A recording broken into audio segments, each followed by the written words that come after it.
Hello, dear students. This is Dr. Athar Tajamul Islam, and you are watching Economics Success Point. आज के video में हम first semester economics batch 2024 session Feb 2025 के कुछ important questions को discuss करेंगे. This guest paper is for both major as well as minor students. Video को start करने से पहले मेरी एक रिक्वेस्ट रहेगी कि वैसे तो आपने सारे सिलेबस को कंप्लीट किया होगा, बस इन क्वेश्चंस को हम थोड़ा सा डीपली स्टडी करेंगे. Don't remain restricted to these important question. दूसरी बात, हर एक क्वेश्चन को डिस्कस करना यहां पे पॉसिबल नहीं है, क्योंकि फिर वीडियो लेंथ बढ़ जाती है और फिर वीडियो को देखना बोरिंग लगता है. बस इन क्वेश्चंस का हम थोड़ा सा कंसेप्ट यहां पे देखेंगे. इस पेपर में आपके मैक्सिमम मार्क्स 100 होते हैं और मिनिमम मार्क्स जो होते हैं दे आर 36. इसमें आपके 3 सेक्शंस होते हैं. Section A short answer type question, और इसमें आपके 8 क्वेश्चंस होते हैं, ईच कैरिंग 2 मार्क्स. सबसे पहला क्वेश्चन जो हमने इसमें मेंशन करा है that is define opportunity cost. Opportunity cost की बात करें, simply it is the value of the next best alternative that is foregone when making a decision, या what you have to give up to buy what you want in terms of other goods and services. दूसरा जो question हमने mention करा है that is what is positive and normative economics. Positive की अगर हम बात करें, it studies an accurate and true description of the events as they happen.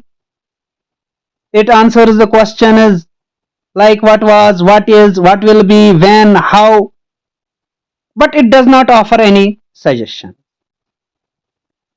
In contrary to that, अगर हम normative economics की बात करें, it explains the events or facts as they ought to be, and it offers suggestions for solving the problems. That is, it is based on value judgments, like prices should be stabilized, equal distribution of income. Next question जो हमने mention करा है that is distinguish between micro and macro economics. इसमें आप बहुत सारे points को base बना के डिफरेंशिएट कर सकते हो. जैसे micro economics it is known as price theory, macro that is known as income theory. Micro economics focuses on issues that affect individuals and companies. On the other hand, macroeconomics focuses on issues that affect the economy as a whole. Micro is applied to internal issues, macro is applied to environmental and external issues.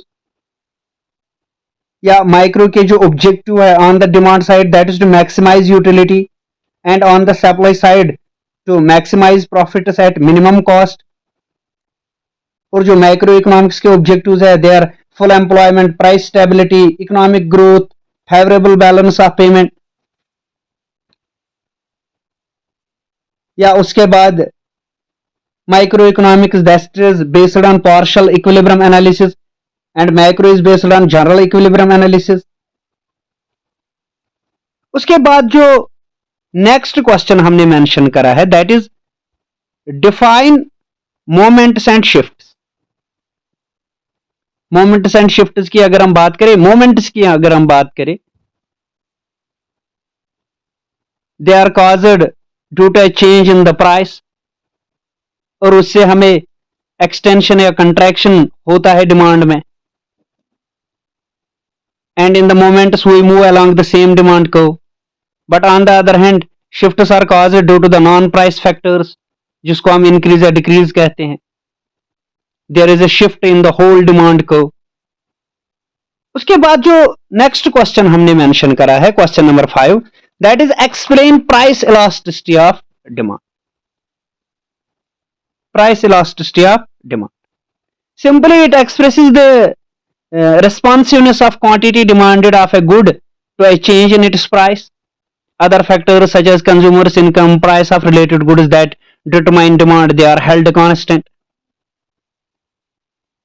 It is simply defined as the ratio of percentage change in quantity demanded of a commodity to a percentage change in price. उसके बाद जो next question हमने mention करा है that is question number 6. Define consumers equilibrium. Define consumers equilibrium. Simply consumers equilibrium की अगर बात करें, it refers to a situation when the consumer has attained maximum possible satisfaction from the number of commodities purchased given his income and the price of goods in the market. Yeah, simply it is a situation when a consumer does not change his level of consumption or units of goods purchased. उसके बाद जो next question हमने इसमें mention करा है that is question number 7. Define total and marginal utility.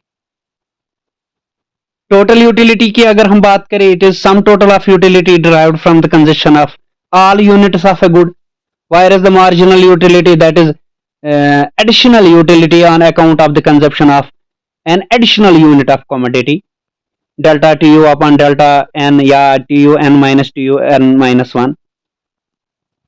उसके बाद जो हमने नेक्स्ट क्वेश्चन इसमें मेंशन करा है question number 8, that is define what is budget line. Question number 8 that is related to the budget line. Budget line किसको हम कहते हैं?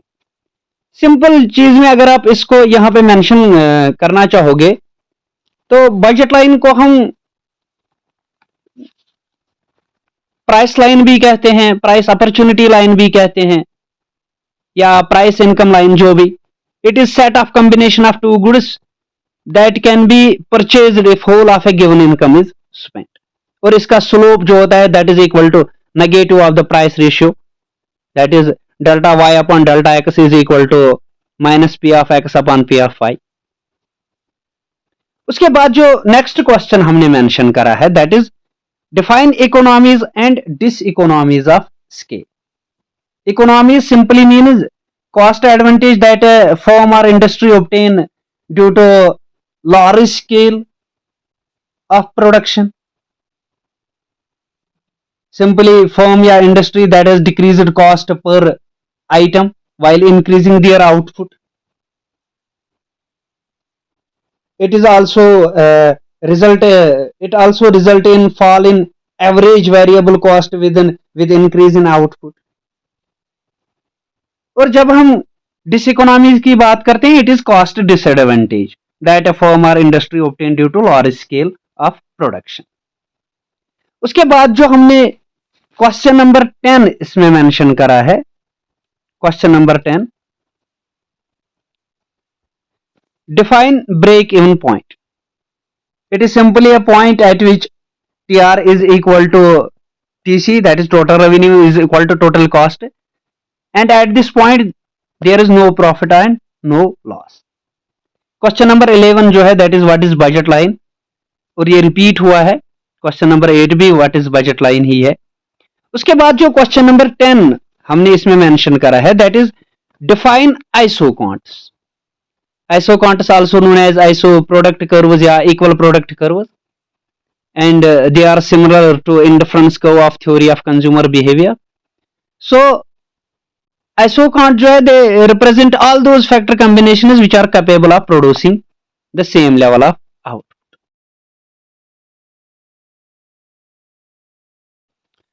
उसके बाद जो सेक्शन B है that is medium answer type question. इसमें हमने सबसे पहला क्वेश्चन जो मेंशन करा है that is explain the nature and scope of economics. Nature में आप मेंशन कर सकते हो simply whether economics is a science or an art. Science अगर है तो उसके पीछे लॉजिक क्या है, अगर आर्ट है तो व्हाट इज आर्ट, फिर whether it is a positive science or a normative science. या आप प्रोफेसर चैपमैन के जो कंक्लूडिंग रिमार्क्स है, he says economics is a positive science dealing with economic facts and an art finding out the ways and means by which the desired ends can be reached.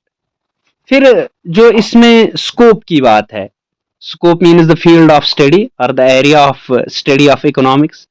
इसमें आप traditional approach या modern approach दोनों को mention कर सकते हो या सिर्फ मॉडर्न अप्रोच को ही मेंशन कर सकते हो। उसमें जो है subject matter of economics is divided into two parts, that is micro as well as micro and macro economics.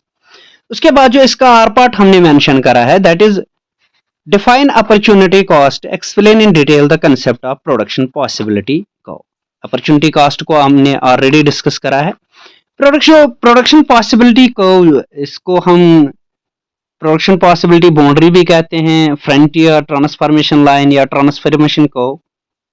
ये जो इकोनॉमिक्स में इशू ऑफ चॉइस है, या specially when resources are scarce and then the opportunity cost of this choice, या कुछ basic economic problems का nature, that can be better understood with the help of PP को। Simply अगर हम इसकी बात करें पीपी को की, it is graphical representation of various combination of the amounts of two goods which can be produced with the given resources and technology. That means each point representing the combination of two goods which can be produced using the given resources. उसके बाद जो हमने question number 2 इसमें mention करा है, that is question number 2 जो हमने mention करा है, that is explain the concept of price elasticity of demand, explain total expenditure और percentage method of measuring price elasticity of demand क्या होता है वो तो हमने ऑलरेडी मेंशन करा है। मेजरमेंट में इसके परसेंटेज मेथड्स है या प्रोपोर्शनेट मेथड, उसमें फिर पॉइंट इलास्टिसिटी या आर्क इलास्टिसिटी, फिर उसमें जो है आप एक्सपेंडिचर मेथड भी जो प्रोफेसर मार्शल ने दिया था उसको भी आप यहाँ पे मेंशन कर सकते हो। उसके बाद जो इसमें नेक्स्ट क्वेश्चन हमने मेंशन करा है, that is explain and illustrate law of demand and its exception। Law of demand simply आप मेंशन कर सकते हो, उसका जो स्टेटमेंट है जो अल्फ्रेड मार्शल ने दिया था, देयर इज ए क्या बोलते हैं functional relationship between price and quantity demanded. इसको आप डिमांड शेड्यूल या डिमांड कर्व की हेल्प से भी यहाँ पे दिखा सकते हो, या rationale of the law of demand curve, that means why demand curve slopes downwards, then the two exceptions which are Veblen goods and Giffen goods। उसके बाद जो नेक्स्ट क्वेश्चन हमने मेंशन करा है, that is discuss the law of diminishing marginal utility, और इसका जो आर पार्ट है that is law of equimarginal utility.